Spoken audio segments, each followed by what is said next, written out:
to inform you that the vast majority of the people who registered for the conference are French-speaking people, which is why we are going to do the presentation in French. However, the replay of the conference will be subtitled in English and uploaded on our YouTube channel in the next few days. Et donc, nous allons basculer en français pour la suite de cette présentation. Donc, bienvenue à toutes et à tous. Alors, avant de commencer à dérouler le fond de cette conférence, donc sur les thématiques que j'ai évoquées, je vais donner la parole à Loïs Moulas, donc directeur général de l'Observatoire de l'immobilier durable, pour vous dire un mot d'accueil pour cette conférence. Oui, bonjour à tous. Est-ce que vous m'entendez correctement? Alors Loïs, ton micro est coupé. Il me semble l'avoir réactivé, non? C'est bon. C'est bon? Voilà, très bien. Donc bonjour à tous et bienvenue. Oui, je voulais juste faire un petit mot parce que pour toute l'équipe de l'OID, cette conférence est quand même assez importante dans le sens où elle marque la première année du programme ESREI, qui est notre programme européen pour accompagner les acteurs de l'immobilier sur toutes les questions environnementales et notamment ESG. Aussi, cette conférence est l'occasion pour nous de montrer le résultat d'un travail qui a commencé il y a à peu près un an, qui vise à petit étendre toutes les capacités d'analyse de notre outil Batadapt à l'Europe. Donc pour nous, c'est vraiment aujourd'hui un moment important à juste titre. Et si on est arrivé là, c'est grâce à l'énergie de toute l'équipe de l'OID qui aujourd'hui compte une petite vingtaine de personnes. On est entre 15 et 20 et on se développe rapidement. Voilà, je tenais qu'à ce que vous le sachiez. Et ça, au quotidien, c'est absolument génial. Et si on en est là aussi, c'est grâce au soutien et à la confiance de nos différents mécènes, dont les rangs grossissent petit à petit. Il faut savoir que nous avons commencé à 7 il y a un an. Aujourd'hui, nous sommes 11 et petit à petit, nous aimerions être 20, 30, 40. Je pense que l'aboutissement de ce programme ESREI sera probablement, ou l'aboutissement ou une étape clé pour nous dans ce programme, ce sera peut-être le jour où nous ouvrirons des bureaux à Bruxelles pour être encore plus impactants sur les différentes questions ESG. Voilà, donc bravo à l'équipe de l'OID et juste un petit point de détail par rapport à cette conférence. Oui, nous adressons des sujets européens et il faudrait qu'elles soient en anglais, mais non, ça ne paraissait pas opportun aujourd'hui compte tenu des invités et des inscriptions. Par contre, le replay sera sous-titré en anglais pour qu'on puisse en faire une diffusion avec nos partenaires européens. Voilà, je vous souhaite une très bonne conférence et je redonne la parole à Sabine et Sakina. Merci. Merci Loïs. Alors très bien, donc Sabine Brunel, directrice adjointe de l'OID. Donc je vais animer cette conférence avec ma collègue Sakina Penpoint, qui est responsable des thématiques d'adaptation et en particulier du déploiement de cette nouvelle plateforme rare dont elle va vous parler plus tard.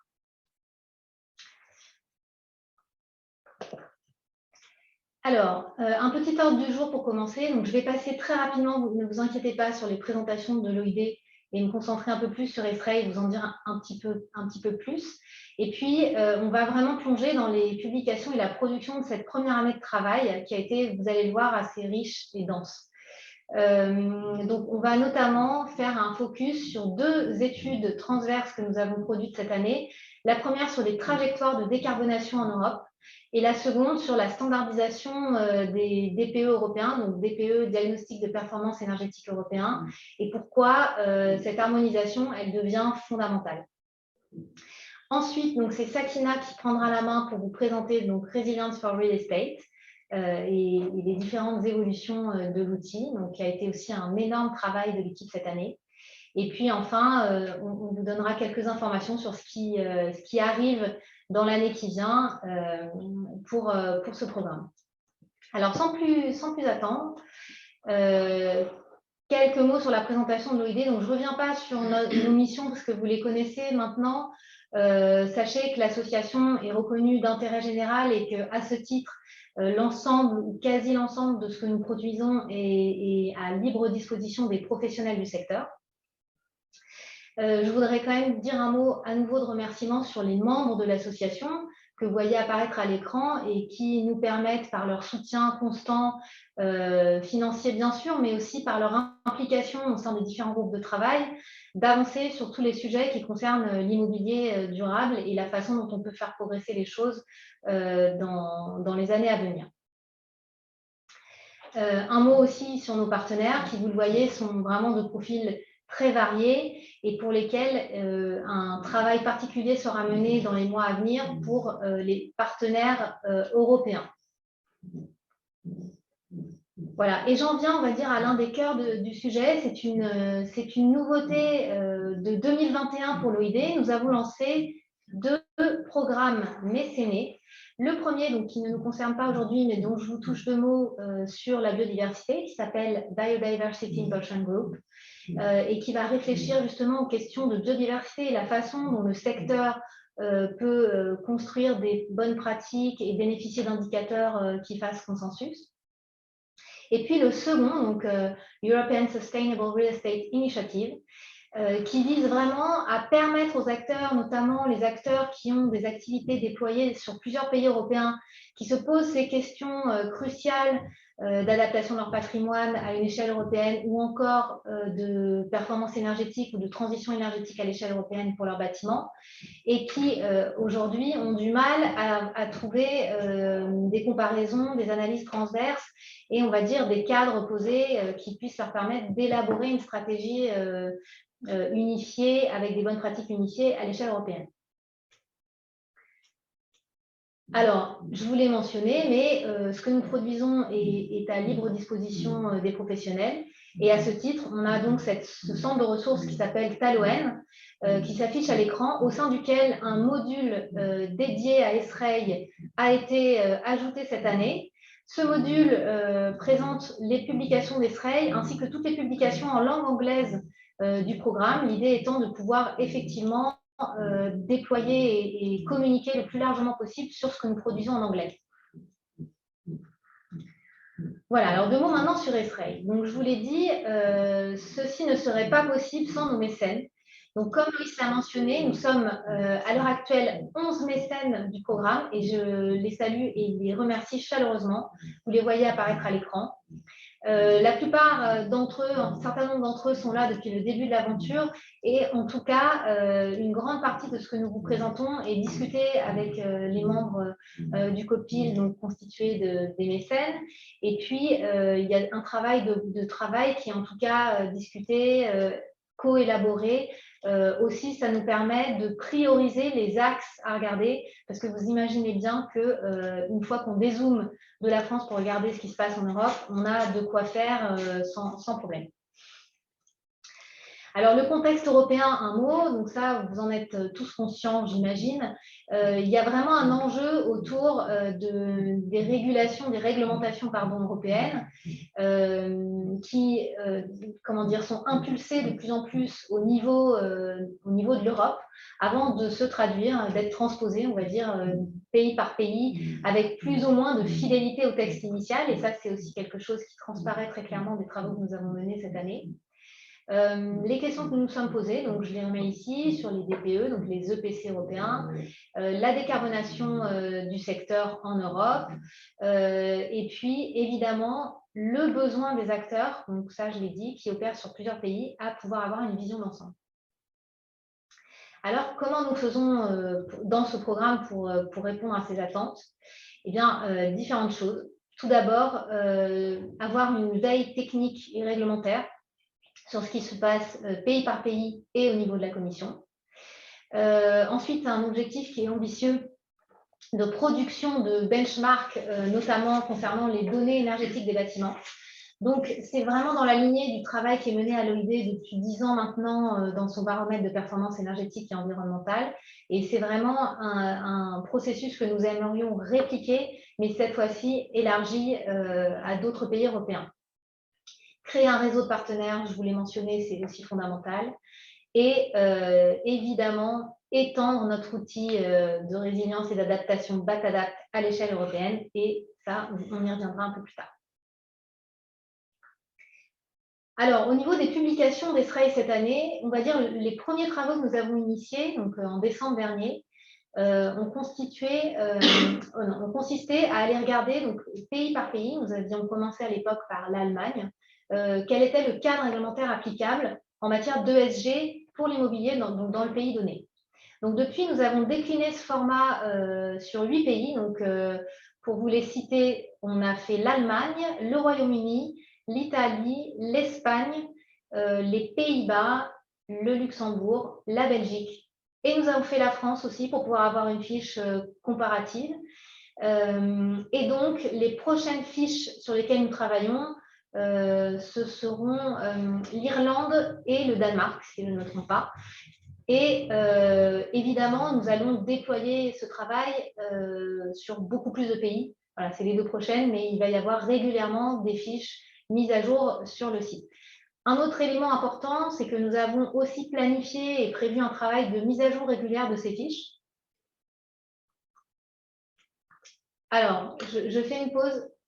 Il y a apparemment un souci de micro. Je ne sais pas si d'autres peuvent confirmer s'ils m'entendent. Merci. Merci beaucoup. Ok, alors c'est peut-être un souci individuel. Très bien, je reprends. Donc ces fiches vont être mises à jour régulièrement afin de nous assurer que le cadre que nous exposons dedans reste applicable et pertinent pour les acteurs. Alors maintenant, pour regarder plus en détail, notre première étude transverse, elle a porté en avril dernier sur les trajectoires de décarbonation. Alors, pourquoi regarder les trajectoires de décarbonation ? Eh bien, évidemment, c'est un sujet clé en Europe. On le sait, il y a des objectifs extrêmement ambitieux qui ont été posés par la Commission européenne pour aligner la trajectoire de décarbonation de l'économie dans son ensemble avec les objectifs de l'accord de Paris. Donc ça, c'est déjà un élément important. Et pour le bâtiment, eh bien, les chiffres sont désormais connus, mais en Europe, c'est 40% de la performance énergétique, de la consommation énergétique, pardon. Et puis, à peu près 1/3 des émissions de gaz à effet de serre, un peu plus.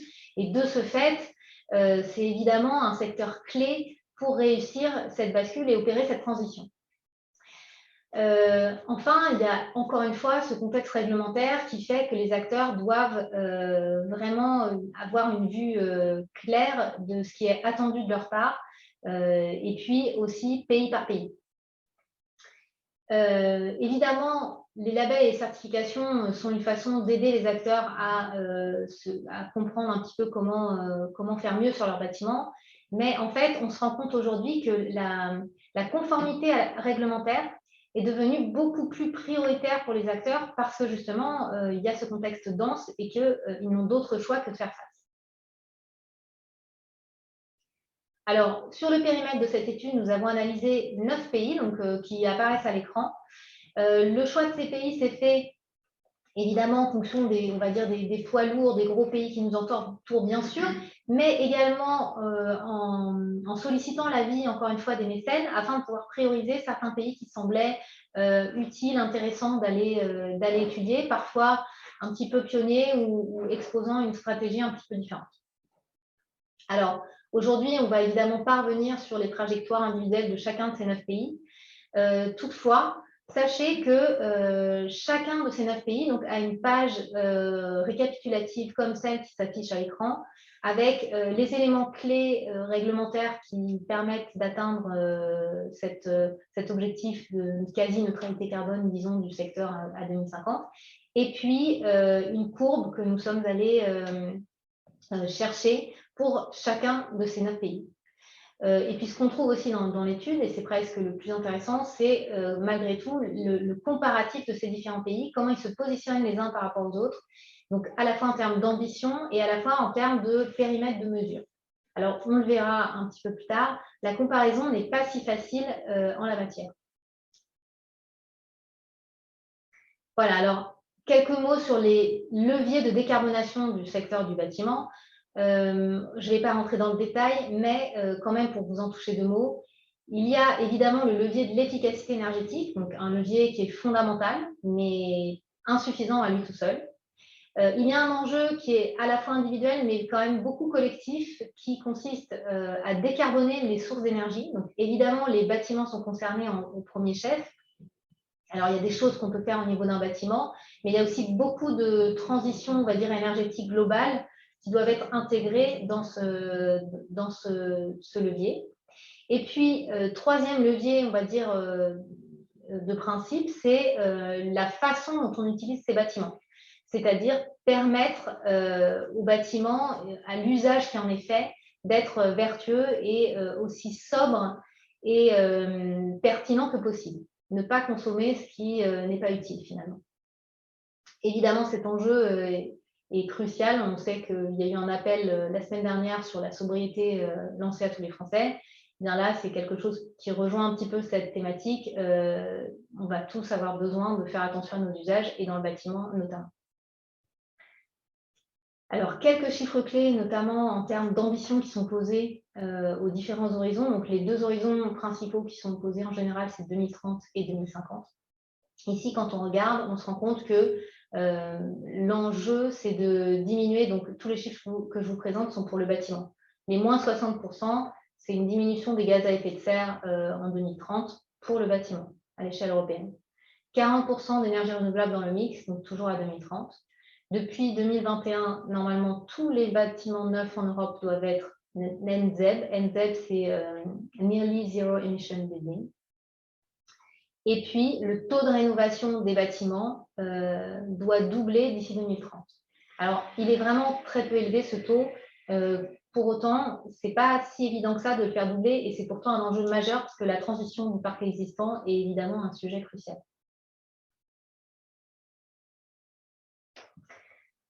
Alors, évidemment, on a parlé de la décarbonation des sources d'énergie, donc on est allé regarder la façon dont les mix énergétiques se comportaient dans les différents pays étudiés. Et on vous a mis quelques points marquants de cette analyse. Donc, le Luxembourg, par exemple, consomme 60% de pétrole dans son mix énergétique. En Allemagne, on a toujours 20% d'énergie fossile. Donc, ça, c'est un élément important. Au UK, c'est le gaz naturel qui est l'énergie fossile, on va dire, de repli naturel. Alors qu'en France, donc sur notre mix énergétique, c'est le nucléaire, évidemment, à 40%, qui est on va dire, notre source la plus constante. Au Danemark, on observe qu'ils sont déjà à quasiment 40% d'énergie renouvelable. Donc, c'est intéressant. C'est un pays qui est très avancé, en tout cas, dans la façon dont il intègre les renouvelables. Alors, ce que je vous donne là, c'est évidemment les chiffres de 2020. Et on sait bien qu'il y a plein d'événements récents qui pourraient amener à modifier, évidemment, ces proportions. Alors, du coup, quand on regarde les objectifs qui sont fixés par les pays, on constate deux groupes pour schématiser deux groupes de pays. Le premier groupe vise à peu près 100% de renouvelables avec un abandon total des combustibles fossiles. Donc, en fait, ils considèrent qu'il est possible d'avoir un mix quasi à 100% de renouvelables de façon pérenne. Tandis que l'autre groupe de pays vise également un mix tendanciellement renouvelable, on va dire, à 100%, mais ont quand même dans l'idée d'avoir comme énergie de repli, et à des niveaux parfois quand même un petit peu élevés, l'énergie nucléaire. Et donc, dans ce second groupe, on trouve donc la France, sans surprise, mais aussi les Pays-Bas et le Royaume-Uni. Donc, il y a eu des décisions de relancer certains investissements sur le nucléaire dans ces pays. Alors maintenant, quand on regarde les ambitions maintenant qui sont posées pays par pays, en même temps qu'un petit quiz inopiné sur les drapeaux des différents pays, on voit que, par exemple, pour les Pays-Bas, il va falloir présenter un EPC-C minimum, donc un DPE en français C minimum, pour les bâtiments de bureaux, très rapidement. Donc, c'est quand même un objectif très ambitieux. D'autres pays, tels que le Luxembourg ou la Belgique, fixent un taux de rénovation très ambitieux. Donc, ça ne semble peut-être pas, mais aujourd'hui, le taux global en Europe, il est de 1%. Donc, il voudrait le faire passer à 3%. En Espagne, on a un plan d'investissement pour la rénovation de 7 milliards d'euros qui a été mis en place. Donc là, c'est au Danemark. Voilà. Donc 50% de réduction dans la demande d'électricité. Donc, il va falloir réduire les besoins d'électricité des bâtiments d'ici 2030, de moitié. Alors ensuite, donc encore une fois, on ne va pas balayer l'ensemble des pays, mais c'était simplement pour vous montrer donc, la façon dont les trajectoires sont récupérées. Et puis, une chose qui nous semble importante, c'est de comprendre, donc là, l'exemple français le montre, mais évidemment, ce n'est pas le cas qu'en France, loin de là. Pour chaque pays, on trouve donc une feuille de route nationale qui expose les objectifs et la façon dont chacun des secteurs va devoir mettre en œuvre des stratégies pour atteindre ces objectifs. Et puis, ensuite, il y a la façon dont ces mesures se déclinent. Alors, ce qu'on peut observer, c'est qu'il y a évidemment une cohérence d'ensemble, j'allais dire, pour l'atteinte de l'objectif. Donc, en France, on a la SNBC qui fixe cet objectif commun et global, et secteur par secteur. Et puis après, on va avoir dans la loi Climat et Résilience des mesures qui s'attaquent à la question des logements non performants sur le plan énergétique. Tandis que dans le décret tertiaire, on va plutôt regarder la diminution de la consommation énergétique des gros bâtiments tertiaires. Et puis, dans la RE 2020, et bien là, c'est le cas du neuf qu'on va traiter, alors que dans les autres exemples que j'ai donnés, on est plutôt sur le parc existant.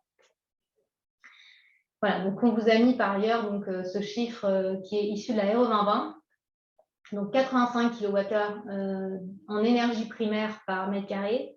Ça, c'est un plafond qui devra s'appliquer pour les bureaux nouvellement construits. Alors ça, c'est le cas de la France. Donc maintenant, par exemple, au UK, ce qu'on observe, c'est que leur feuille de route, elle est relativement ancienne comparée à nous notamment, puisque le Climate Change Act a été voté en 2008. Et par ailleurs, ils ont aussi un corpus législatif sur le bâtiment et la transition énergétique du bâtiment, qui s'appelle le Energy White Paper. Et là, en fait, c'est pareil, il s'appuie sur les DPE, donc les EPC européens, pour donner ses ambitions et ses objectifs pour faire transitionner le parc. Donc là, on a les logements qui doivent avoir au minimum une classe C en 2030, tandis que les bâtiments tertiaires devront, eux, avoir minimum une classe B en 2030. Donc, encore une fois, ça dépend évidemment des seuils qui sont posés, ça nous y reviendrons un peu plus tard, mais sur le principe, ça veut vraiment dire qu'il y a une ambition très forte qui est posée. Voilà, même chose, un petit peu la même structure, on la retrouve pour l'Allemagne, dans laquelle on a ce Klimaschutzplan qui est vraiment la feuille de route globale par rapport aux objectifs climatiques donc du pays. Et puis, on a le Gebäudeenergiegesetz qui vraiment va regarder quels sont les objectifs requis pour la performance énergétique des bâtiments. Et donc là, on voit que le plafond qui est posé, c'est celui de 52 kWh d'énergie primaire par mètre carré pour les bâtiments tertiaires. Donc là encore, on peut en France regarder un petit peu ce qui est mis, par exemple, dans le décret tertiaire pour les bâtiments de bureaux. On est autour de 100 à 110 kWh par mètre carré en énergie finale, pour se dire à quel point cet objectif, il est quand même ambitieux.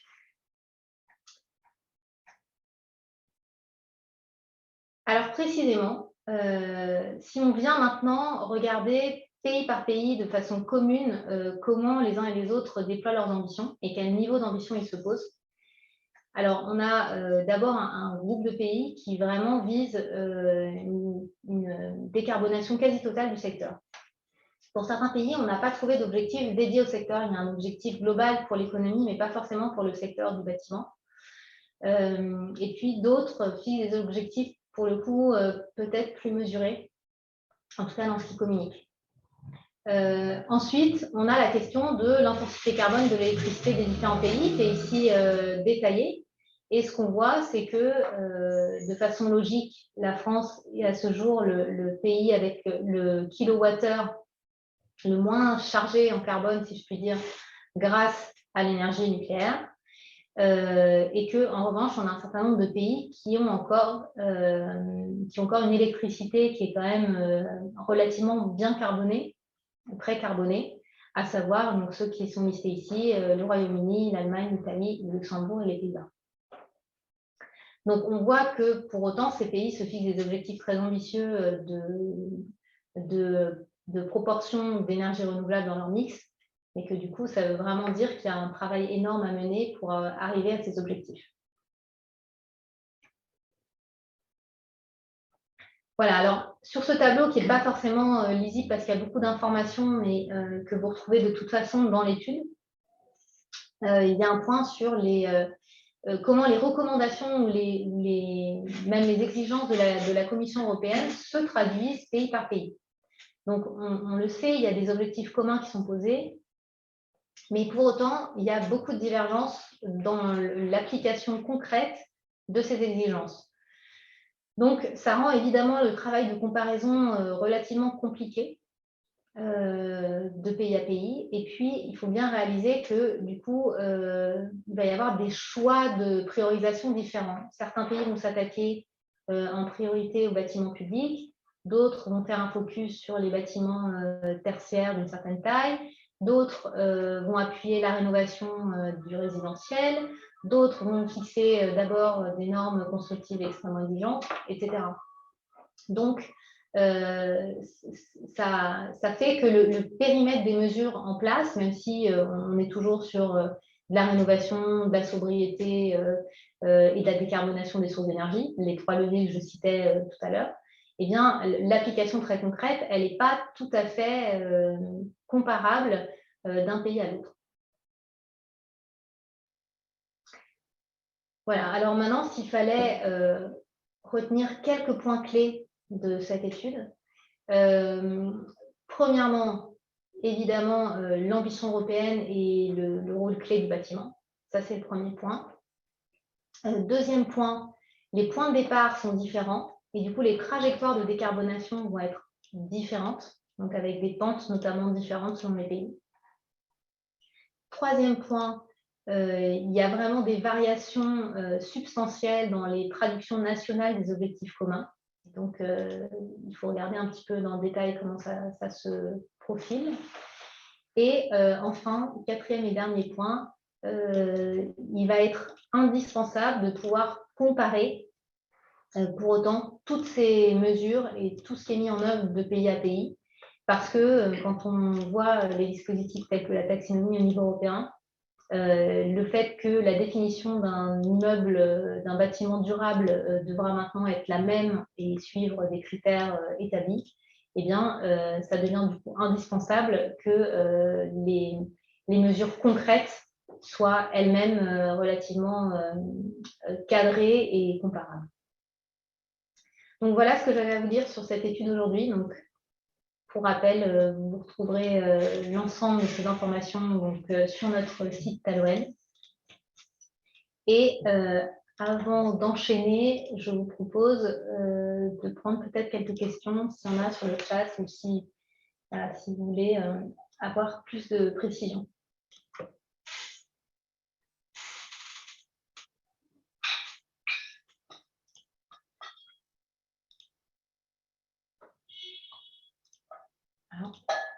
suis pas sûre que la parole soit... Je vois qu'il y a des gens qui lèvent la main. Je pense que le plus simple, c'est d'écrire la question du coup, dans le chat.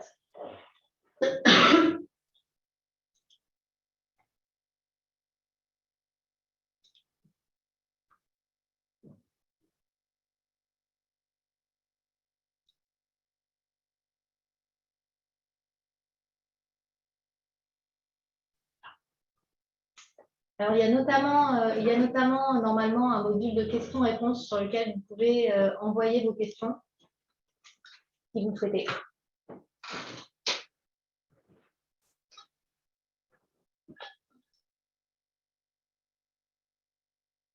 Définition des bâtiments individuels. Alors, pour être très transparente, nous, on n'est pas encore allé regarder, en tout cas dans les études publiées, on n'est pas allé regarder dans le détail la partie ANZ. C'est toutefois prévu qu'on aille se pencher plus dans le détail là-dessus.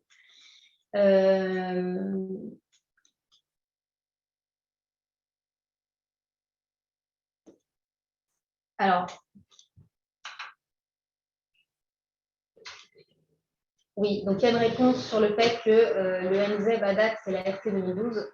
Pour autant, le fait que la RE 2020 devienne applicable va forcément faire bouger les choses. Donc là-dessus, c'est un point sur lequel on reviendra plus dans le détail dans les travaux futurs.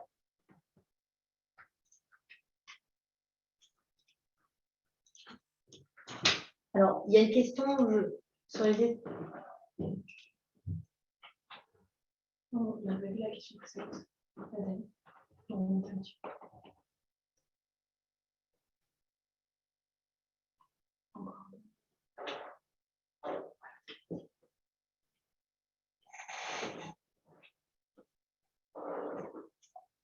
Alors, je ne suis pas sûre de comprendre. Il y a une question sur les études de faisabilité dans ce domaine pour connaître le niveau actuel du bâti.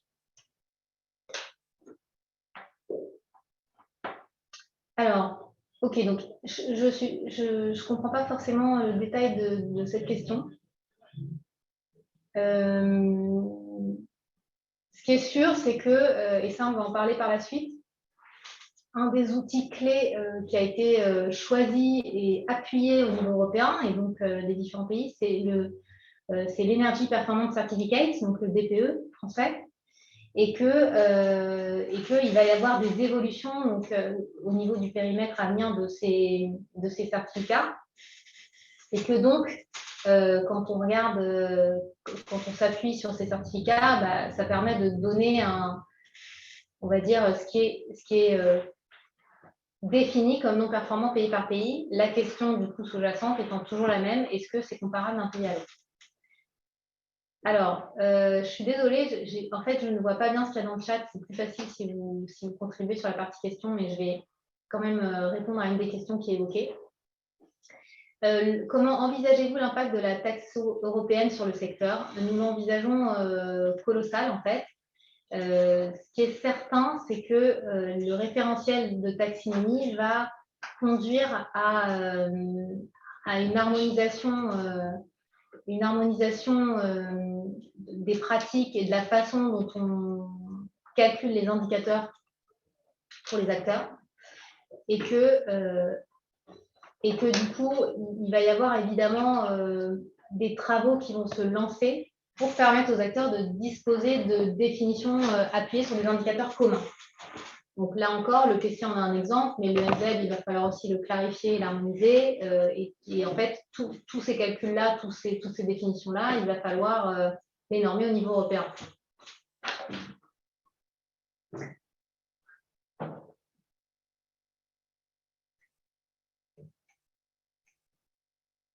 La marge de progression dans la rénovation.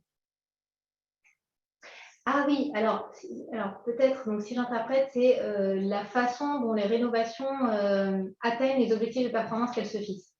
Alors là-dessus, il y a effectivement des choses à aller regarder. Donc, on n'est pas allé à ce niveau de détail encore non plus. C'est-à-dire, on n'est pas allé regarder ce qui était préconisé entre rénovation globale, rénovation par geste, ce qui était vraiment efficace et ce qui n'était pas, sachant qu'il y a un souci qu'on connaît en France, mais probablement aussi dans d'autres pays, qui est que quand on met en œuvre une rénovation thermique énergétique, en fait, très souvent, on n'a pas de contrôle post-rénovation et donc on ne peut pas vraiment mesurer systématiquement si cette rénovation a vraiment été efficace. Donc, il y a aussi tout un enjeu qui est en train d'émerger, de gagner en ampleur, que ce soit en France, mais j'imagine que nos voisins européens doivent se poser les mêmes questions sur la façon de contrôler justement les impacts des rénovations. Voilà. Donc, alors, encore une fois, je suis désolée, je ne vois pas forcément toutes les questions passer. Mais je rappelle, parce qu'il y aura d'autres points questions-réponses, que c'est vraiment beaucoup plus visible et clair pour nous à l'écran si vous contribuez pour ces questions sur la partie Q&R, ou plutôt Q&R parce que c'est du français. Questions-réponses. Voilà, donc si vous voulez bien, mais c'est un petit peu dans la lignée de certaines des questions qui ont été posées, on va continuer avec la deuxième étude transverse qui porte sur les Energy Performance Certificates, donc ces fameux DPE européens.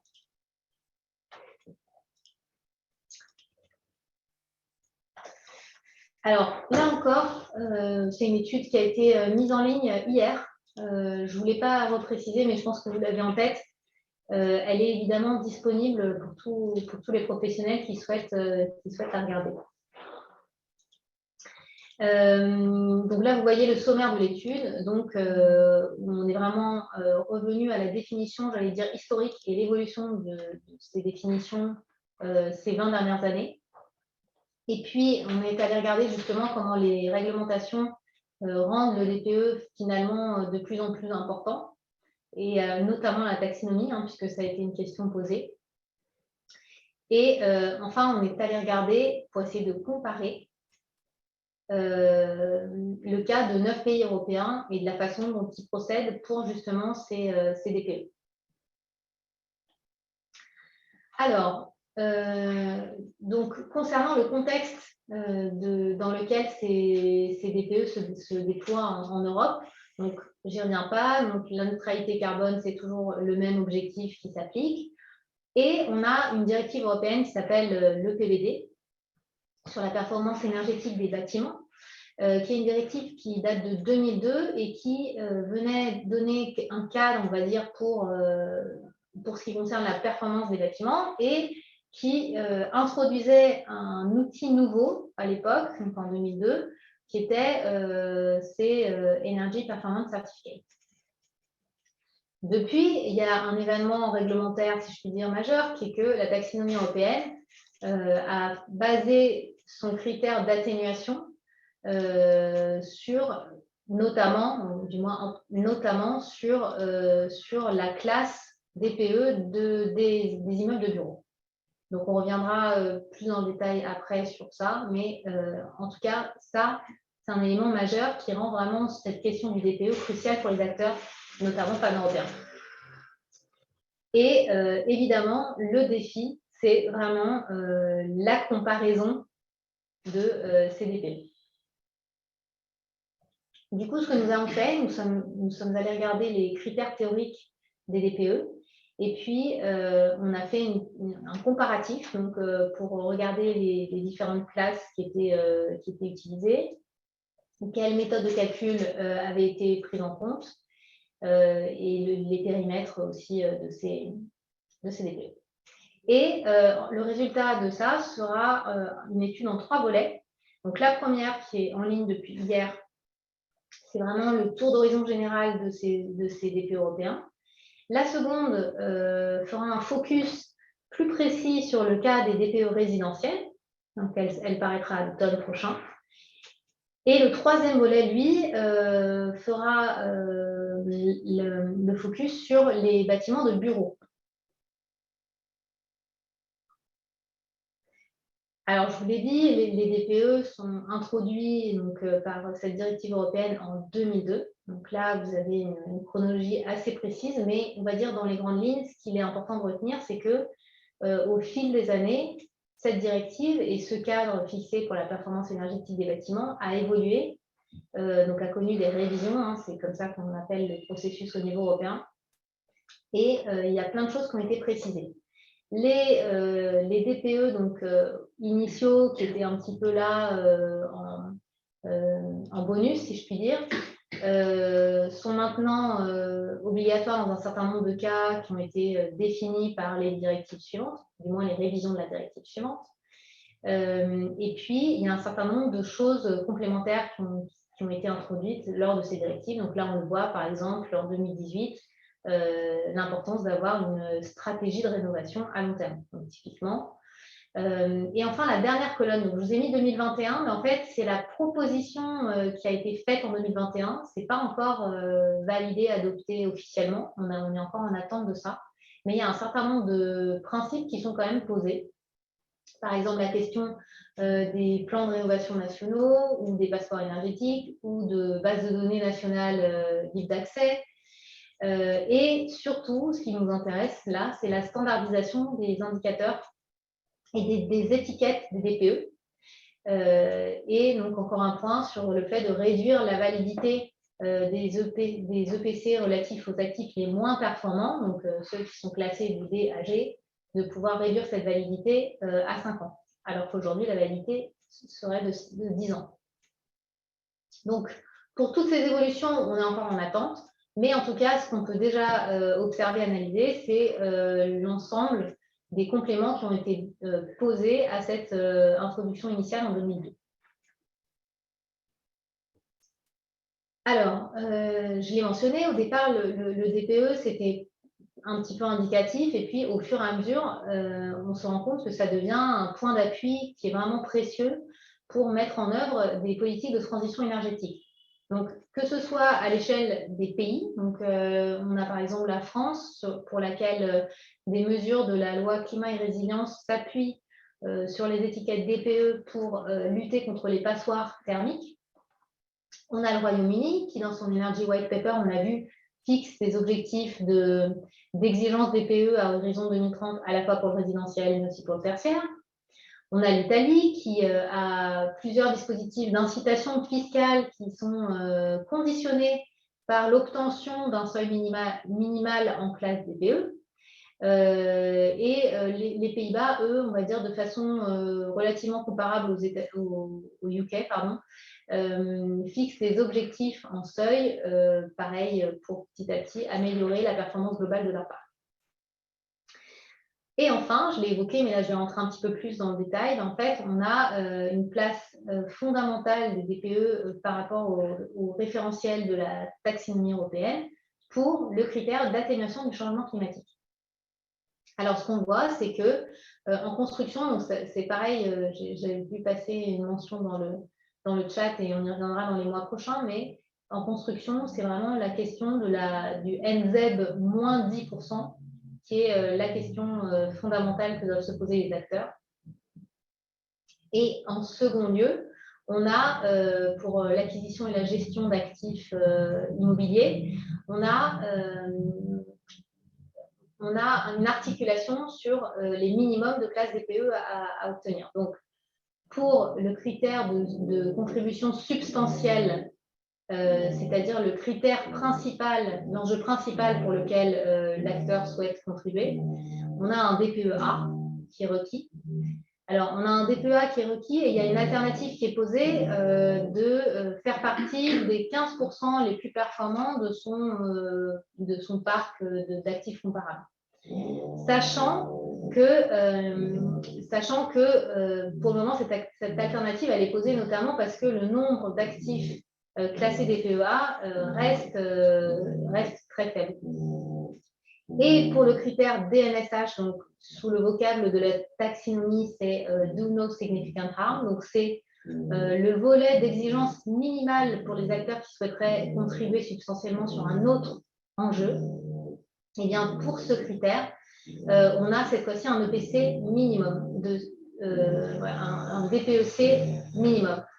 Du coup, ce que ça veut dire, c'est que pour pouvoir se dire, par exemple, qu'un acteur choisisse de contribuer principalement, par exemple, en adaptation, quoi qu'il en soit, il faudra qu'il bénéficie d'une classe DPE de A, B ou C. Autrement, il ne sera pas aligné globalement, quand bien même ce serait un champion de la résilience sur les bâtiments donnés. Et puis, comme pour le critère de contribution substantielle, on a pour le DNSH un deuxième critère qui peut s'appliquer. Donc là, c'est vraiment une alternative, hein, ce qu'on comprend comme ça dans le texte, qui est de démontrer qu'on fait partie du top 30% du parc régional. Voilà, donc en fait, on le voit, finalement, les classes DPE sont vraiment un point d'appui très fort pour les politiques de transition énergétique. Alors maintenant, quand on se penche, donc là, on vous a mis quelques exemples de méthodologie, c'est-à-dire pour vous montrer un petit peu les façons de procéder qu'on a pu observer dans nos recherches. Donc, par exemple, en France, mais ça, vous êtes familier avec, il y a un an, il y a une refonte du DPE avec une double échelle énergie-carbone, donc l'introduction de l'échelle carbone au sein du DPE. Pour ce qui concerne la deuxième étiquette, donc qui paraît relativement classique, en revanche, elle est en échelle relative. Donc, ce que ça veut dire, c'est que on se compare, on regarde dans quel percentile on se place par rapport à un bâtiment standard donné. Et enfin, donc, on a à peu près le même principe qui est posé sur l'échelle DPE en Allemagne pour les bureaux, où là, en fait, on est aussi dans une échelle relative, d'une part, et d'autre part, exprimée en énergie finale. Donc, on le voit derrière un objectif très clair avec un tableau de la taxinomie qui fixe telle classe DPE qui paraît vraiment très simple dans son expression. On voit en fait des réalités qui sont très divergentes dans la façon d'appliquer et de concevoir ces DPE. Alors, donc, si on va un petit peu plus loin et qu'on essaye de comparer de façon plus précise certains points constitutifs des DPE, donc qu'est-ce qu'on peut observer? Donc, sur la carte de gauche, ce qu'on a visualisé, c'est le niveau pour le DPE A, la classe DPE A, pour les bâtiments résidentiels. Et donc là, ce que ça veut dire, c'est que si on accepte l'Allemagne sur laquelle on a mis un signe pour signifier que, étant donné qu'elle exprime son objectif en énergie finale, ça devient compliqué de la comparer avec d'autres pays qui expriment leurs objectifs en énergie primaire. Mais ce qu'on voit, c'est que donc plus le pays est foncé, plus ça veut dire qu'il est ambitieux en termes de seuil de consommation énergétique qu'il prend en compte pour avoir cette classification. À droite, plus simplement, c'est le nombre de classes définies pour le DPE qu'on a voulu représenter. Et là, on voit qu'il y a une variabilité quand même importante du nombre de classes. C'est-à-dire qu'il y a des pays, donc, comme la France, où on a 7 classes, A, B, C, D, E, F, G, et d'autres, comme par exemple la Belgique, on peut en trouver jusqu'à 18. Donc évidemment, sur la façon dont le parc est distribué évidemment au sein de ces différentes classes DPE, on se rend bien compte que le fait d'avoir plus du double d'étiquettes a un impact en fait sur la distribution des bâtiments. Alors du coup, c'est un petit peu ce qu'on a voulu représenter de la façon la plus lisible et on va dire percutante possible sur ce tableau. Donc là, on a vraiment placé, on va dire, tous les pays qui étaient plaçables sur une échelle en valeur absolue, si je puis dire. Pourquoi je dis tous les pays plaçables? Parce que je l'ai déjà évoqué, certains pays se placent par rapport à un bâtiment standard donné de leur catégorie, et donc pour ces pays-là, on n'a pas pu les disposer sur ce graphe. Mais pour ceux qui sont disposables, on les retrouve ici, et donc c'est très lisible de voir que, par exemple, le A, évidemment, si on traçait un trait à la limite, à l'aplomb du A français, eh bien, un certain nombre de pays seraient évidemment décalés. On observe par exemple, pour prendre juste un exemple, voilà, aux Pays-Bas, à chaque fois qu'il y a une norme constructive qui s'applique plus exigeante, il crée une nouvelle catégorie. Donc là, la catégorie la plus performante, c'est A++++, 4+, et de ce fait, ça décale la performance de leur classe A. Pour autant, aujourd'hui, dans la taxinomie, c'est l'ensemble de la classe A qui est éligible en contribution substantielle.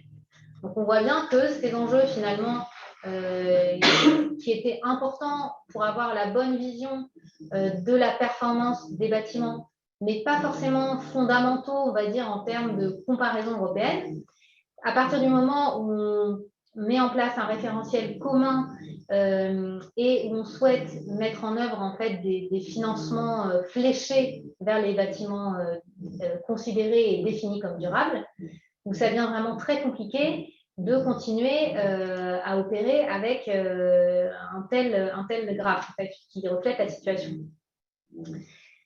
Il y a évidemment ce travail d'harmonisation qui est prévu donc, dans la révision à venir du DPE, mais en fait, il y a quand même une inconnue du calendrier que ça va prendre. Est-ce que dans un an, on aura des DPE harmonisés au niveau européen? Ou bien est-ce que ça va prendre plusieurs années, beaucoup d'échanges, des discussions compliquées, et pendant ce temps-là, comment les financiers et surtout les acteurs pan-européens peuvent avoir une vision claire de la performance énergétique de leur bâtiment et de ce qu'est un bâtiment vert. Voilà, donc là, c'est vraiment un point fondamental à travailler. L'autre, évidemment, corollaire, c'est que aujourd'hui, sur la base d'une étiquette DPE, on ne peut absolument pas dire, donc quand on est là pour le coup un acteur avec des actifs sur plusieurs pays, on ne peut absolument pas dire que tel actif, par exemple, noté B en France, est moins performant que tel actif noté A aux Pays-Bas. Ce n'est pas possible. Et donc, en fait, ça vient fausser vraiment la façon dont on perçoit la qualité des bâtiments. Donc, il y a vraiment un enjeu majeur à faire progresser les seuils, l'harmonisation des seuils au niveau européen pour que finalement ces étiquettes, dans la tête de l'ensemble des parties prenantes et des acteurs, elles veuillent vraiment dire quelque chose. Alors là, je vous ai présenté la partie résidentielle, mais on a fait le même type d'exercice pour les EPC relatifs aux bureaux. Donc à gauche, là encore, vous voyez le seuil minimal pour la classe A du DPE bureau. Et de la même façon, plus on est foncé donc sur la carte, plus on est exigeant en termes de seuil.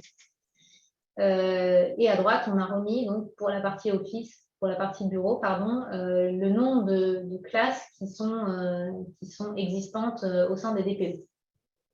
Et donc, ce nombre de classes, pour le coup, suit à peu près la même distribution à peu près que pour le résidentiel.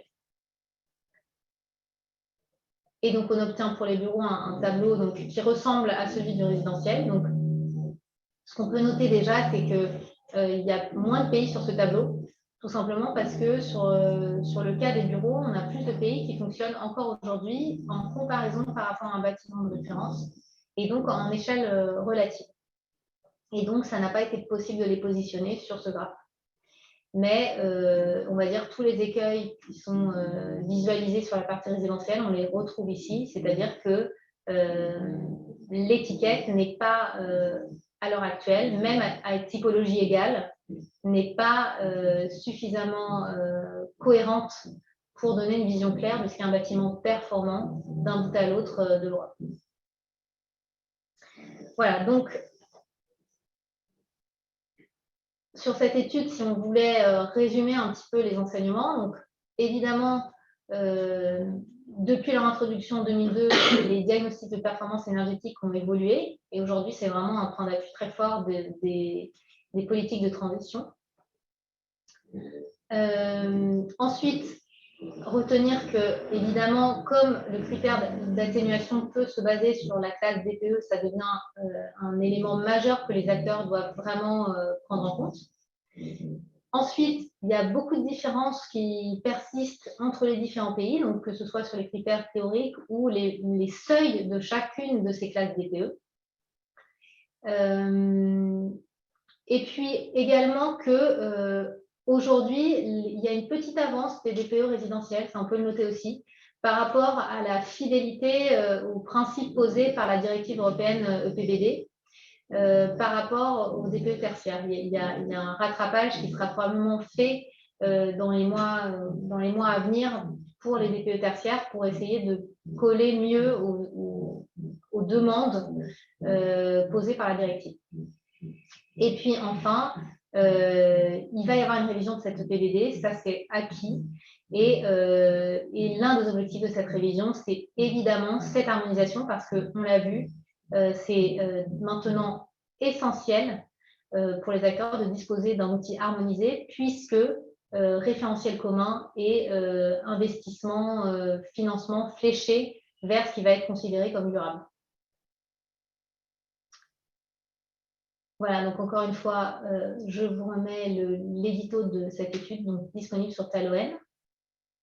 Et donc j'espère que le mode de fonctionnement sera mieux utilisé cette fois-ci, donc sur la partie Q&R, pour qu'on puisse...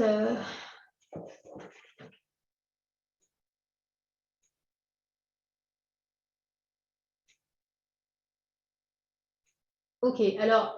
Normalement, tout ce qu'on a mis est sourcé, donc je sais qu'il peut y avoir des variables. Sur les points précis, je pense que nous, on se le note et on ira regarder de notre côté pour repointer. Alors,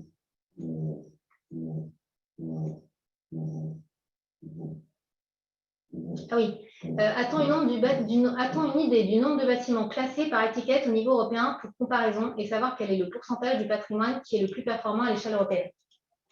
Alors ça, c'est une bonne question, sauf que du coup, on pourrait le classer par étiquette, mais l'étiquette ne voudrait pas dire toujours la même chose. Donc, on pourrait faire une comparaison, mais pas forcément toujours de façon si nette que ça.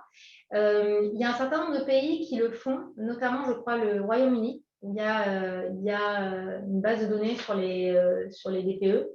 Normalement, ça va être requis au titre de l'EPBD. Et donc, du coup, il faudra aller regarder dans ces bases de données ce qu'il en est. Nous, on a fait l'exercice pour la France. On a une base de données pour la France sur laquelle... alors, une base de données entre guillemets, puisque nous, on a une base de données de consommation réelle, mais pour autant, on a fait l'exercice et on avait à peu près 2% des bureaux, en tout cas, qui étaient classés, ou classables du moins, DPE A. Donc, en fin de compte, ça rejoint un petit peu ce qu'on a vu par rapport à l'exigence du seuil bas de la classe A, qui est que manifestement, en France, on a fait le choix d'un seuil relativement exigeant. Alors, pardon, je peux remonter. Pour l'Allemagne, il existe des lettres sur les DPE dans le tertiaire, mais dans le résidentiel, mais nous n'avons pas trouvé l'information pour le tertiaire. Alors, nous non plus. On a trouvé de la même façon des DPE résidentiels, mais pas pour le tertiaire. C'est un sujet qu'on va continuer à creuser dans les prochaines semaines et sur lequel on va se mettre en lien aussi avec des partenaires en Allemagne pour essayer de trouver quelque chose. Pour le moment, tous les documents qu'on a regardés renvoient uniquement sur le résidentiel. Ah oui, l'anagramme EPBD, donc Energy Performance Building Directive. Voilà. Pour vos études, possédez-vous des données mesurées? Alors, là, pour le moment, c'était plutôt une étude réglementaire sur le cadre posé. Ensuite, d'une façon générale, c'est justement, je suis très contente que vous me posiez cette question, c'est justement un enjeu majeur, je pense aussi du programme, qui est de pouvoir s'appuyer sur des benchmarks. Aujourd'hui, à l'OID, on est capable de le faire pour la France parce qu'on collecte en fait depuis 10 ans un certain nombre de données qui nous permettent d'établir des tendances, des évolutions et puis des comparaisons. On n'est pas capable de le faire pour le moment, jusqu'à aujourd'hui à l'échelle européenne, mais voilà, c'est un appel qu'on a lancé cette année et pour lequel on a vraiment l'ambition de pouvoir commencer à collecter des données pour pouvoir proposer des repères, en fait, des points de repère aux acteurs. Quels sont les freins à une harmonisation de l'EPC à l'échelle européenne? En fait, je pense que ce n'est pas tant des freins, enfin, si ce n'est que chaque pays avait son mode de fonctionnement jusque-là de façon assez indépendante les uns des autres. Je pense plutôt, à l'inverse, que la taxinomie va être un coup de boost énorme à cette harmonisation. C'est-à-dire qu'il a fallu attendre qu'il y ait d'un coup un référentiel qui soit vraiment très clairement posé en direction de ces DPE. Pour que ça devienne aux yeux des acteurs et donc qui vont faire le travail, qui vont aussi qui vont aussi mettre cette pression nécessaire, eh bien, il a fallu ça pour que quelque part, ce chantier se lance. Alors oui, j'ai une question qui est posée sur comment devrait être construit un DPE européen pour une mise en œuvre harmonisée de la taxinomie. Certains pays seraient forcément pénalisés. Oui, alors ça, c'est toute la difficulté et donc ça rejoint la question sur le frein. Je pense que ça pourrait en effet être un frein pour certains pays qui, du coup, ont des DPEA, on va dire, plus cléments. Ils vont forcément perdre à s'aligner, donc ça va être compliqué de trouver le plus petit dénominateur commun. Donc, ce que ça veut dire, c'est que pour la façon dont doit être construit un DPE, en réalité, le PVD donne quand même beaucoup d'indications là-dessus. Et donc, la question devrait être maintenant sur les transpositions nationales que la directive future réduise énormément le champ d'adaptabilité des transpositions. Et en fait, quelque part, la définition émergerait d'elle-même. Et maintenant, il y a vraiment un enjeu qu'il va falloir suivre de comment les pays vont négocier entre eux pour fixer le juste seuil, sachant que qu'est-ce qu'on fait s'il y a certains pays dans lesquels les seuils de DPEA sont plus cléments et du coup, ils bénéficient d'un certain nombre de financements en Europe demain au titre de la taxinomie et qui en fait voient un déclassement de certains actifs. C'est sûr que ça complique beaucoup les choses. Alors, les seuils ne concernent que les bâtiments construits avant le 31/12/2020. Oui, c'est tout à fait ça. Allez-vous comparer les coefficients de conversion énergie primaire, énergie finale entre pays? Alors oui, c'est un point qu'on met plus en lumière sur chacune des fiches pays. Pour le moment, on n'a pas préparé de comparatif, mais c'est aussi un travail qu'on a en tête de mener. Une fois qu'on aura une vue d'ensemble, là pour le moment, on a 8 fiches pays, on aimerait en avoir encore un peu plus pour pouvoir faire ce travail-là.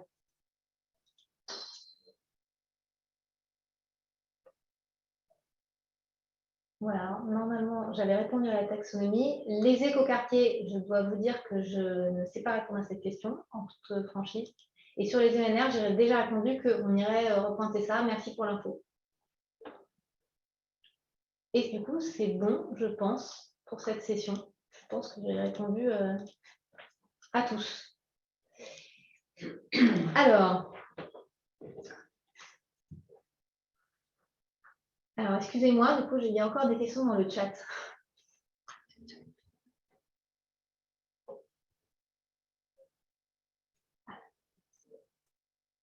Alors, la question des labels et certifications, c'est une question à part entière. Donc, la question posée, c'est l'efficacité réelle de la rénovation énergétique. Donc, on n'a pas de retour. Mais qu'est-ce qui se passe quand il y a des labels et certifications? En fait, on a un petit, comment dire, on a une petite vigilance à avoir par rapport aux labels et certifications. Déjà, beaucoup de labels et certifications ont certains, on va dire, un périmètre un peu généraliste et du coup, c'est possible de faire un panaché, on va dire, de critères personnalisés pour chaque bâtiment, ce qui fait que bien qu'on ait telle ou telle certification obtenue, on ne va pas forcément avoir en face tel ou tel niveau de performance énergétique.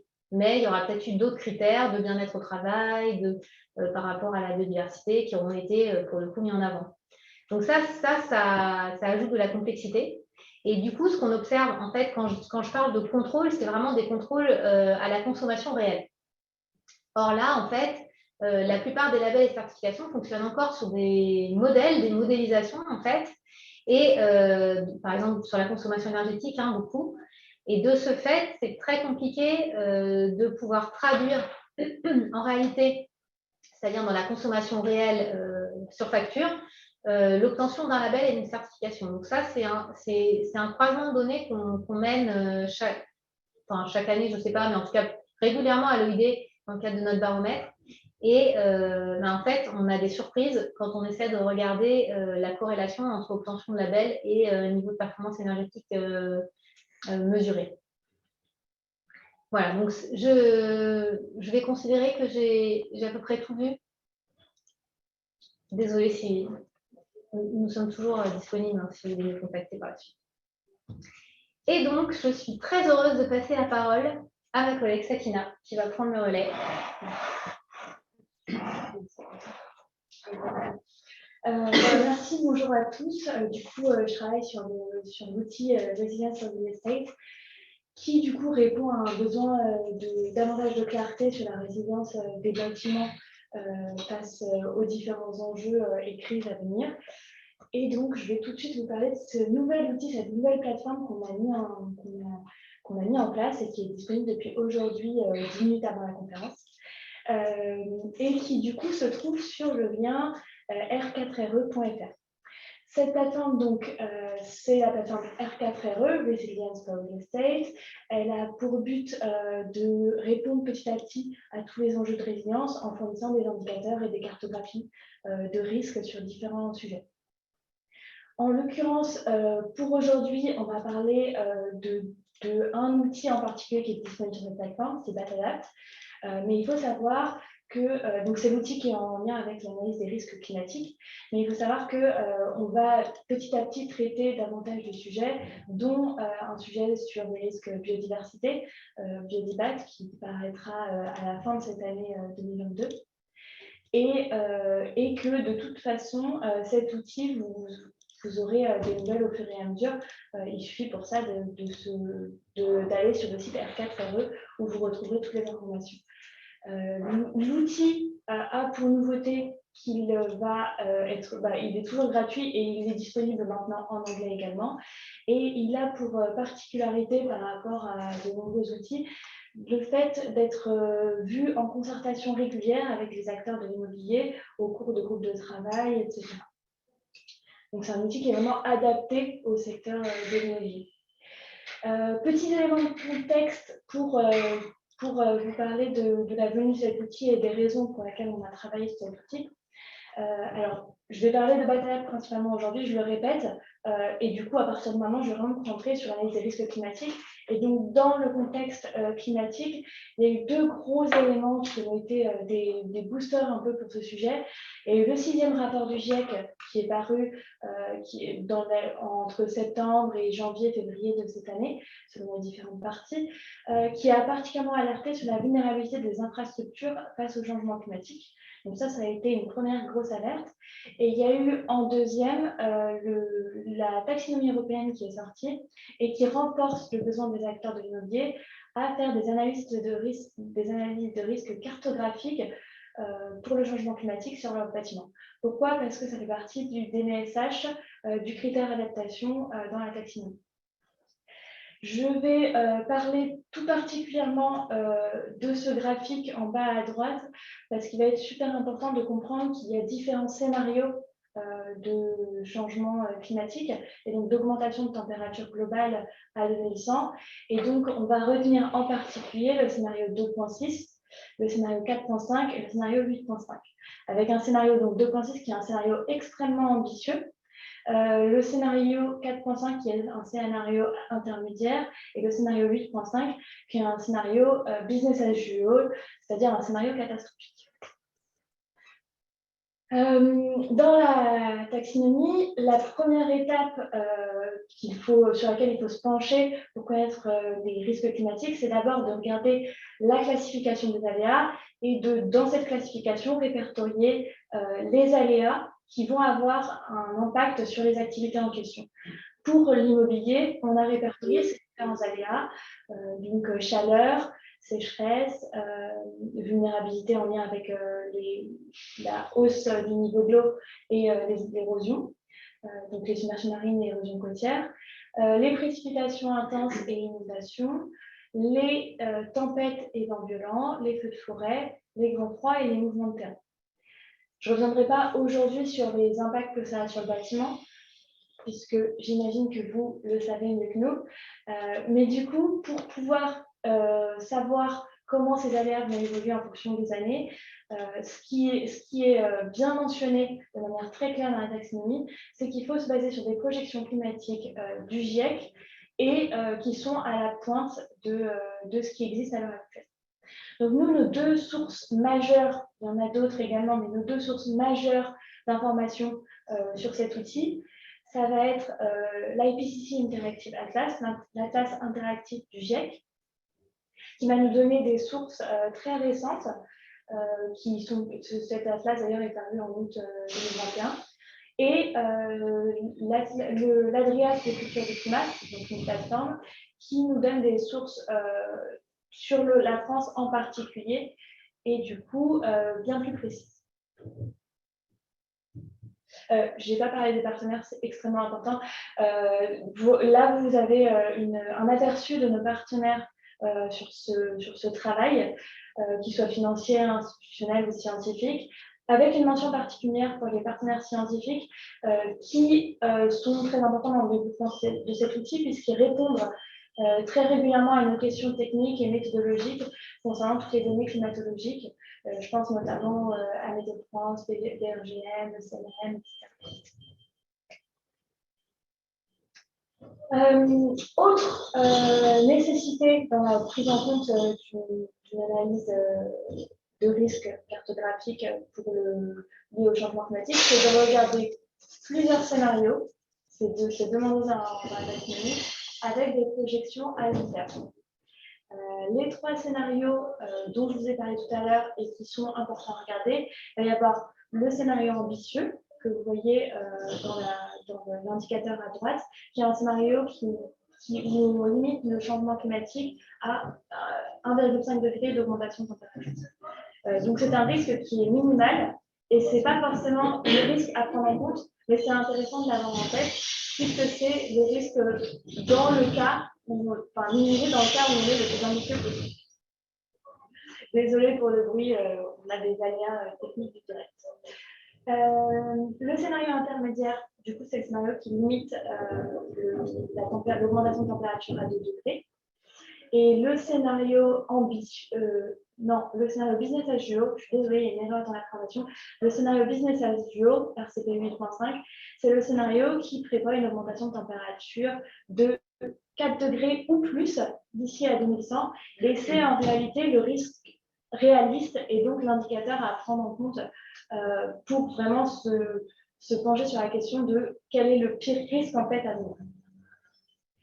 Voilà, sur la partie gauche de l'écran, vous avez du coup l'interface telle qu'elle vous est présentée dans l'outil, c'est-à-dire la partie, le volet du dessus qui va vous permettre d'entrer l'adresse, de sélectionner du coup l'outil que vous voulez utiliser, donc là en l'occurrence Batadapt, et de sélectionner les informations de votre bâtiment, les caractéristiques de votre bâtiment qui vont être utilisées pour calculer la vulnérabilité, et de pouvoir directement sélectionner les aléas que vous voulez observer.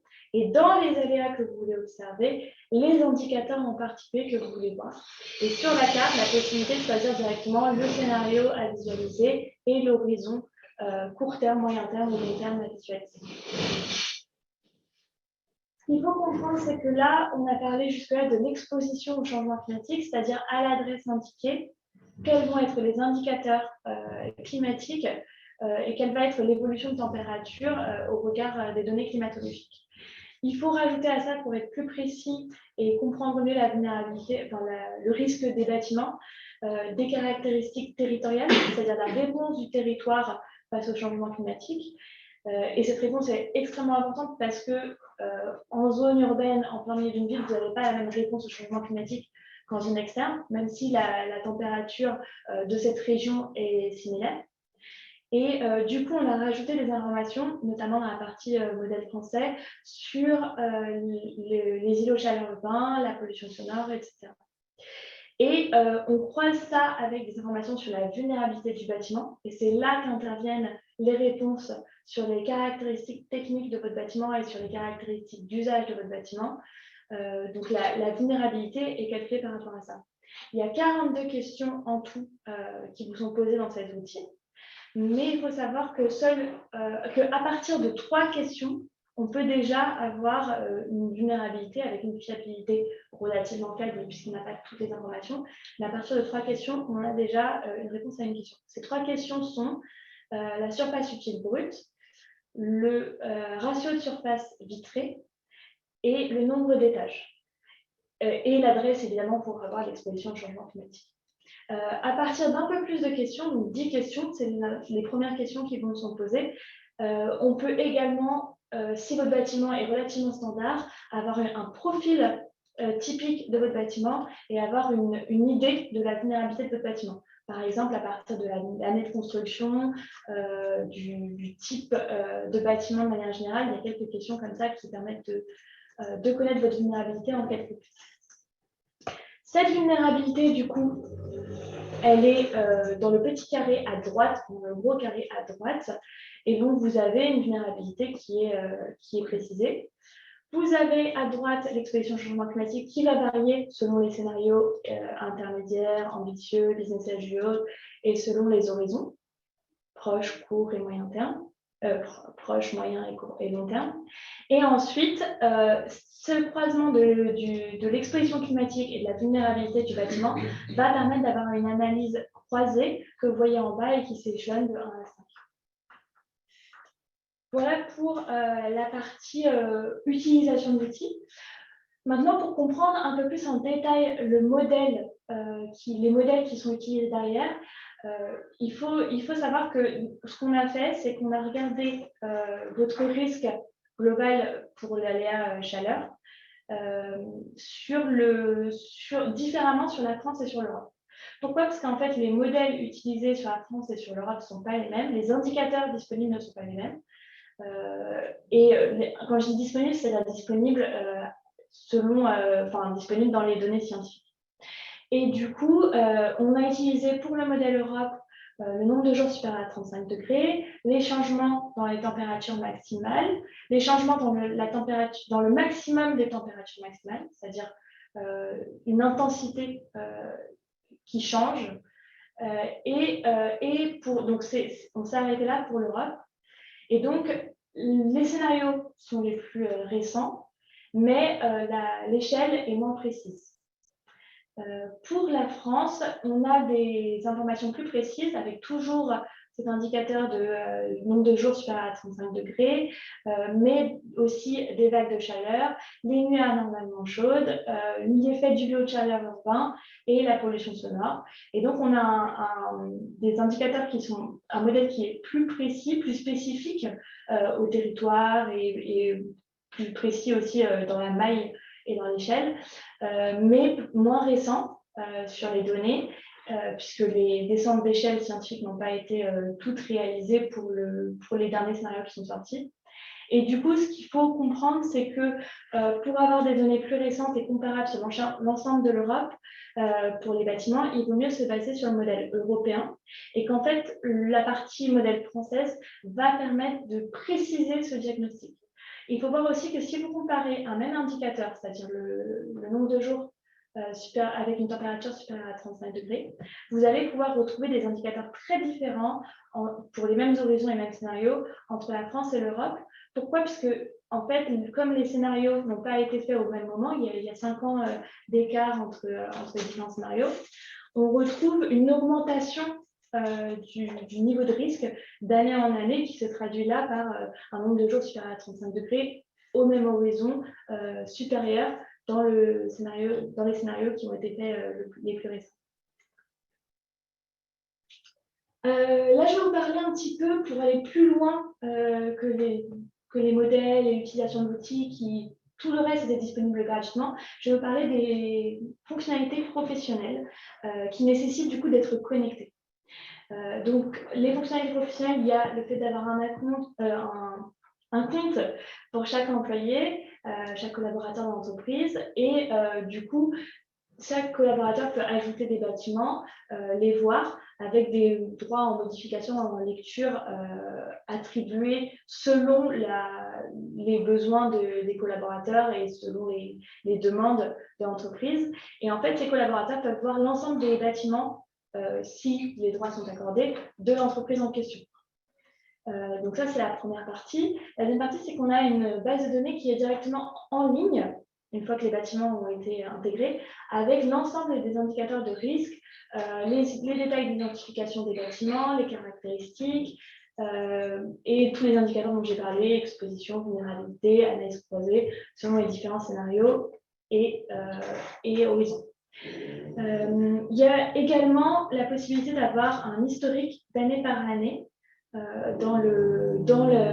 en visualisation dans l'outil. Alors, c'est évidemment pas encore disponible puisqu'on n'a pas les années d'avant pour l'instant dans cet outil, mais d'année en année, vous pourrez comme ça observer l'évolution de la vulnérabilité de vos bâtiments ou même l'évolution de l'exposition si les modèles viennent à changer.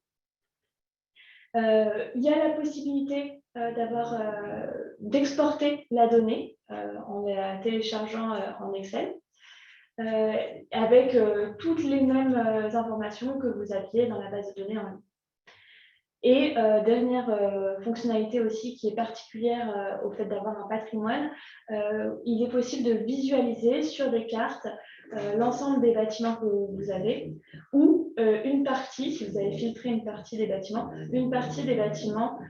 sur les cartes Europe ou sur les cartes France avec des icônes rouge, orange ou vert selon l'exposition au changement climatique que vous avez. Je le répète, pour l'instant, on a en ligne seulement l'aléa chaleur, mais on va travailler, on est en cours de travail pour justement intégrer les autres aléas. Et la plateforme Batalab qui était existante avant avec des aléas supplémentaires n'est pas forcément updatée et surtout des aléas pas forcément avec des projections, reste en ligne jusqu'à ce que nous ayons eu le temps de rajouter tous les aléas qui étaient disponibles dans la version d'avant, dans la version suivante. Pour accéder du coup à cet outil, il suffit de taper du coup r4re.fr et vous retrouverez du coup ce site-là et donc l'accès est donné par ce bouton que vous voyez ici en noir, Find out about de R4RE outil. Et du coup, vous pouvez directement aller sur l'outil. Et ce qu'il faut savoir, c'est que sur ce site, ce n'est pas seulement l'accès qui est donné, c'est également le fait d'avoir des informations sur le modèle, des informations sur le lien entre cet outil et le contexte réglementaire, les futurs développements, l'équipe, des tutoriels pour utiliser cet outil. Et donc, en fait, on se servira de cette plateforme pour communiquer et répondre à vos questions sur justement cet outil. Pour les étapes à venir, donc là je vous remets un petit peu le calendrier de ce qui est prévu de faire sur cet outil. À la fin de cette année, on aimerait rajouter les inondations et le grand froid en termes d'aléas. Transférer les bases de données des membres de l'OID qui étaient déjà disponibles sur l'autre outil, les transférer sur ce nouvel outil et ajouter l'outil Biodibat. Pour l'année prochaine, il est prévu de rajouter encore d'autres aléas, feux de forêt, sécheresse et submersion marine et érosion côtière. Et d'ajouter en plus des fonctionnalités de recommandation d'actions adaptatives avec la possibilité de choisir les actions adaptatives qu'on a mis en place pour améliorer la vulnérabilité en fonction. Et à la fin de l'année suivante, en plus des derniers aléas à ajouter, on prévoit d'ajouter un module qui permette d'estimer les coûts relatifs à une action et les coûts relatifs aux actions à mettre en place également.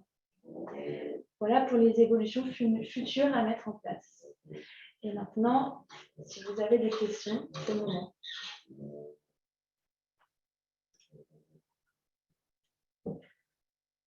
Une date plus précise, c'est en fin novembre, je crois. Je n'ai plus la date exacte en tête, mais on vous la communiquera. Ah oui, je vais lire les questions, excusez-moi. On m'a posé la question de quelle était la date plus précise de la parution de Biodibat, outil sur la biodiversité, sur la plateforme R4RE. Pour la taxonomie, être contributeur sur l'adaptation au changement climatique signifie mettre en place des actions d'amélioration des risques supérieures à 50% ou sur le risque principal. Ce n'est pas précisé dans la taxonomie. Voilà. Pour être contributeur sur l'objectif adaptation au changement climatique, peut-il avoir mis en place des actions adaptatives avant de classer le fonds, article 9 SFDR, ou une démarche best in progress est possible? tu sais? Non, mais je sais que c'est un débat, Ouais. c'est pareil, on va revenir vers vous. C'est un Ouais. débat récurrent sur le best in progress, best in class.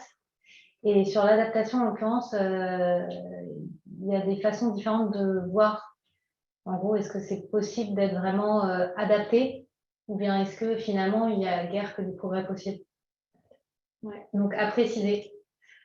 On a prévu de travailler justement sur cette interprétation de la taxonomie, sur les différents volets, que ce soit atténuation, adaptation, etc.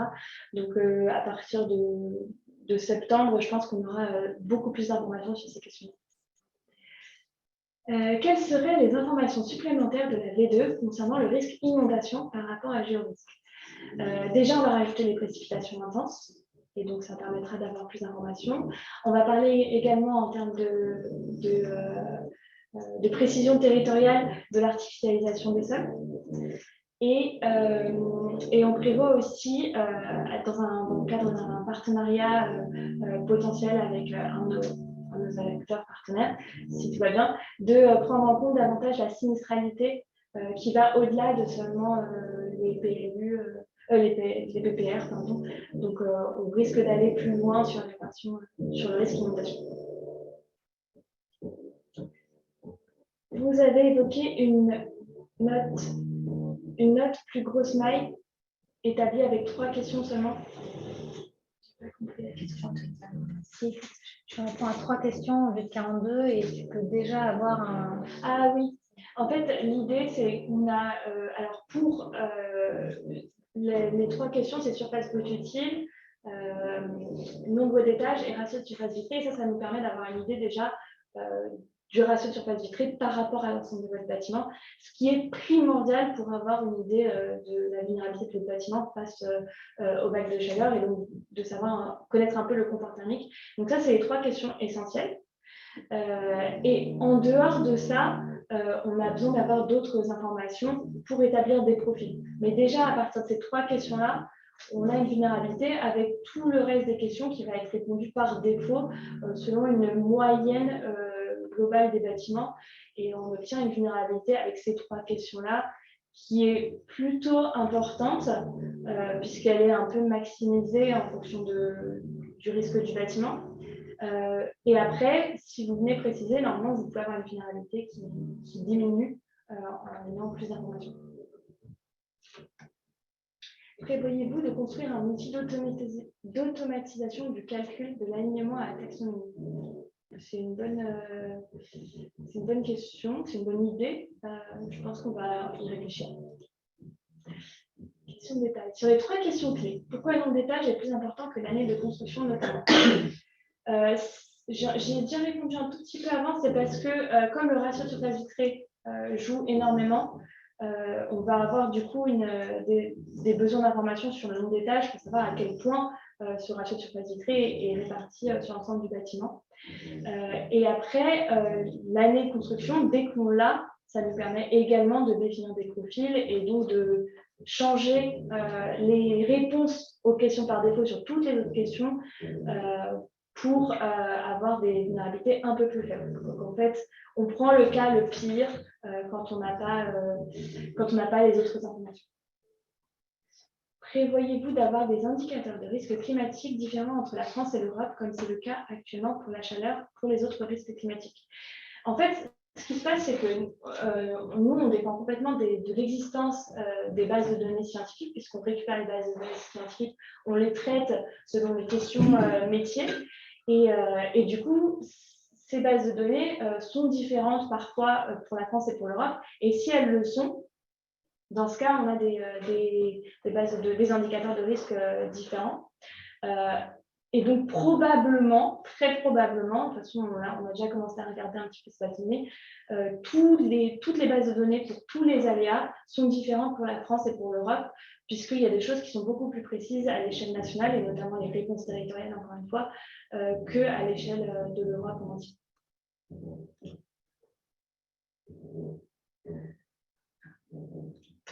Merci beaucoup. Ah, il y a peut-être d'autres questions.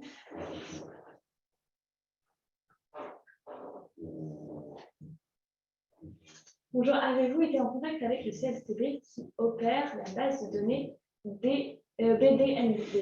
On a été en contact avec eux dans le cadre de discussions. Par contre, on n'a pas utilisé cette base de données pour le travail qui est réalisé sur cet outil.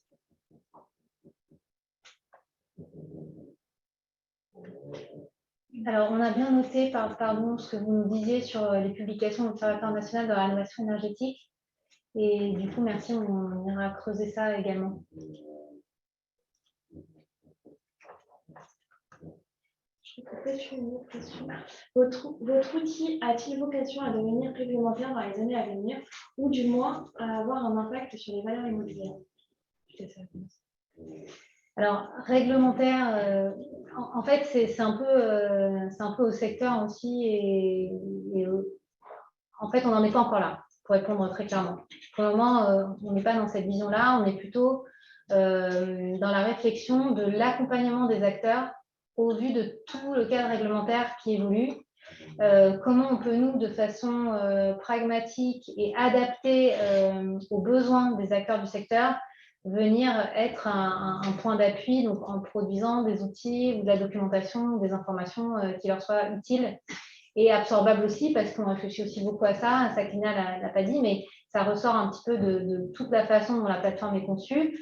Pourquoi aussi on raisonne en 3 questions plutôt que 42?